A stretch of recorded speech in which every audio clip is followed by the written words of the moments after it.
అని ఎవరైనా సరే ఒక ఫంక్షన్కి పిలుస్తున్న, ముఖ్యంగా విద్యార్థులు ఉన్న చోటికి నన్ను రమ్మంటే చాలా ఆలోచిస్తా.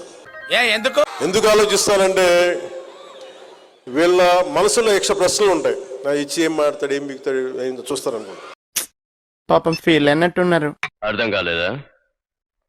అటు చూడు. లైక్ మీరు అంటే వాళ్ళు ప్రామిస్ చేసి we vote them because on their promises, right? And maybe they should be held accountable because దాని మీద మేము ఓట్స్ వేస్తున్నాం కాబట్టి. సో అవి ఫుల్ఫిల్ చేయగలగాలి కదా.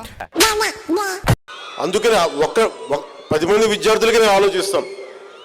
అలాంటిది ఇన్ని వేల మంది విద్యార్థుల మధ్య వచ్చి మాట్లాడాలంటే నాకు అర్థమైపోయింది సార్, తడిసిపోతుంది మీకు.